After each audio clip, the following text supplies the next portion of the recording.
So I'm sure you're very aware that anywhere where God is becomes holy. If God walks somewhere, that place now becomes holy.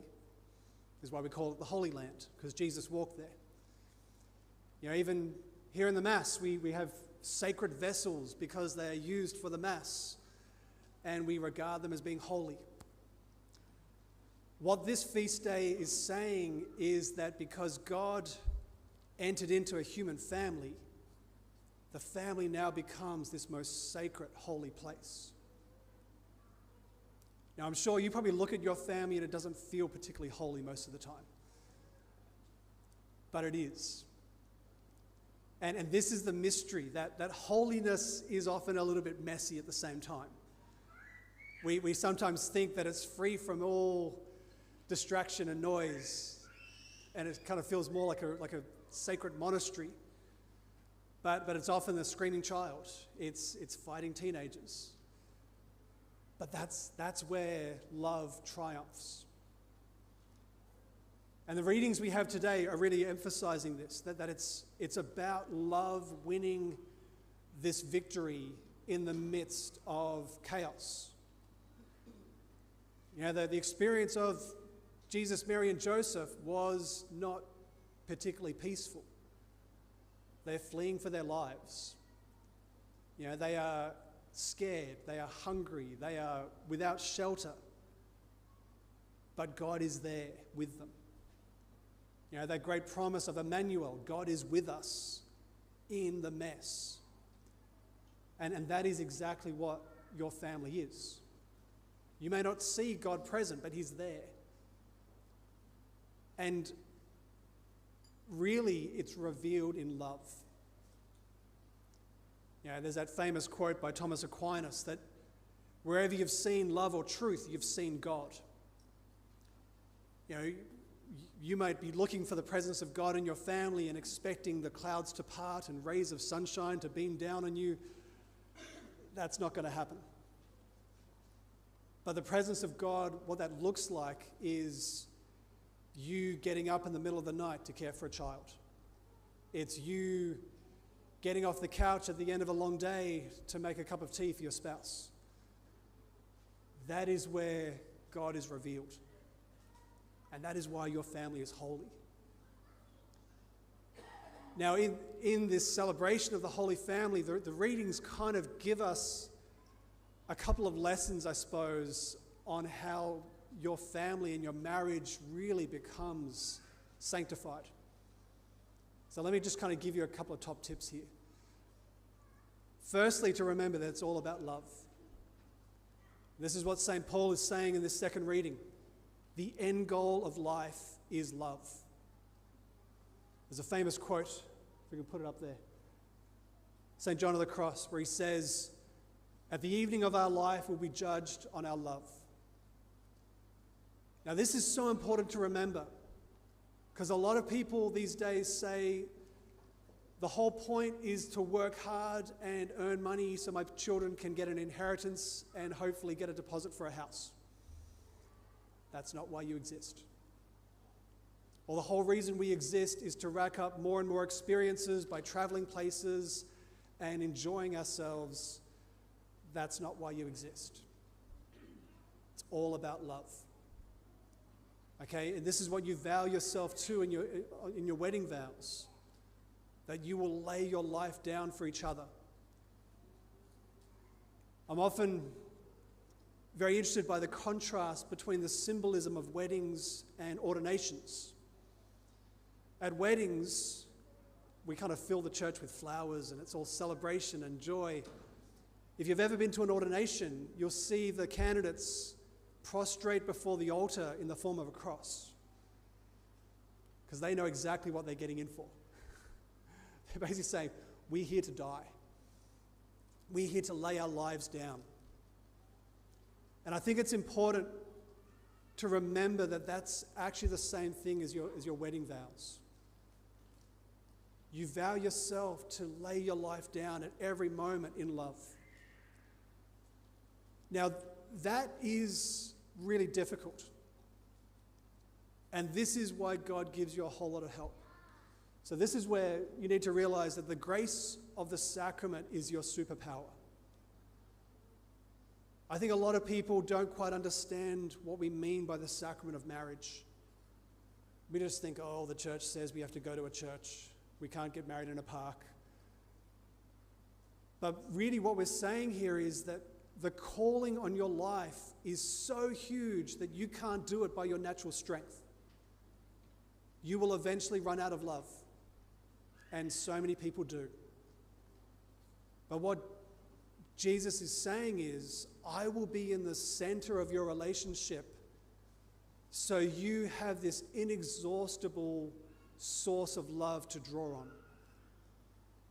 And so whenever it becomes difficult, you need to pull Jesus into the center of that marriage and that family and say, fill us with your love. Give us what we don't have right now because we need it. So I want to really encourage you, wherever you are struggling in your marriage or your family, call upon the grace that Christ gave you and really lean into that. Now, as part of this, I think what we need to then realize is that you've been given a vocation. Once again, I think this is something we sometimes forget. When we talk about the sacraments, there are certain sacraments that will get you to heaven, basically. You know, they're going to bring you into the full life of Christ. But then there are sacraments which are about mission. Holy orders and marriage. Marriage is mission. Okay? Now, what this means is that God entrusts you with one person. And he says, this is my child, and I want you to love them into life and bring them to heaven. Okay, that's your spouse. You're given one person on earth to care for and love into the fullness of life. Now then God entrusts you hopefully with more as children. And once again, your job is to disciple them, to love them into life, to just pour out so much love into their hearts that they can't help but come to know God. But I think once again, to remember every day that this is your mission. There is something about the human heart where it always turns inwards. And we come to this experience and we say, well, what am I going to get? You know, where are my needs going to be filled? You know, you exist to make me happy. We've got to remember that it's the other way around. You know, we are here to love these people and pour out the grace of God into their hearts. Now, one of the key things that I would say this looks like is stop fighting against each other and start fighting for each other.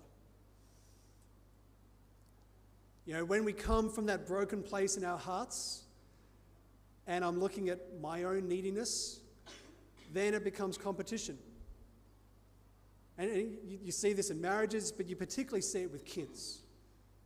You know, how often are kids fighting against each other because they're trying to earn the love of their parents? And it's like, I'm better than you are.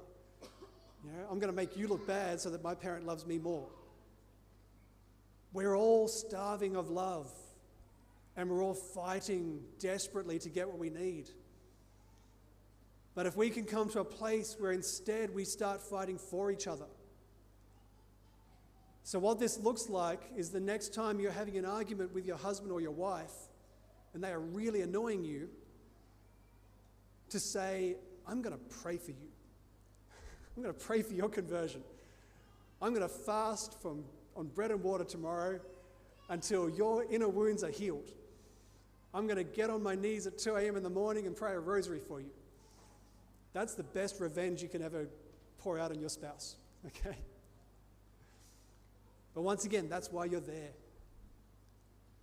This is a relationship so intimate that you experience, or you encounter their wounds in a way that no one else on earth will encounter.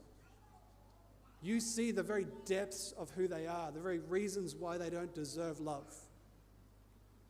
And your job is to fight for them, to bring them before God every day and pray for healing for them. That's how they become holy. Now, finally, I think what this looks like is to make a constant commitment to conversion. You're meant to change in your marriage. You're meant to change as a result of your family. And there's got to be a place where you enter into that every day saying, God, convert me, change me, all my character defects, all these areas where my heart has become hardened, soften my heart and make me a different person. Transform me into the most loving person on earth. If you can be starting every day by crying out to God for that grace of conversion, everything else is going to flow pretty well.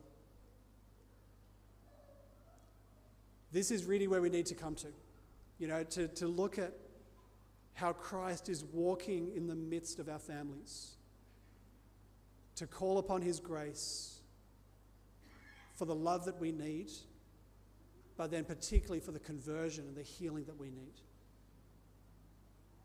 The world needs holy families. And I want to say this really clearly. We're actually coming to an era now where young people are not getting married. They have no intention. They have no desire to have children. Demographically, the world is collapsing because of this. And I think it's because marriage has become so damaged. No one's interested anymore. They can get more joy by scrolling through their phones than having to talk to human beings. By actually restoring the grace of marriage, this is where the world is restored. So it begins here. It begins in the ordinary, in the ugly and the messy lives that you live. That's where human history is sanctified and civilization is rebuilt. This is your feast day. We celebrate them, Jesus, Mary, and Joseph, but really it's a celebration of what God is doing in you and through you. So as we come now into the Eucharist, pray for this fresh outpouring of the Holy Spirit, that you can be renewed in that sacrament, renewed in that love, and be a witness of God to the whole world.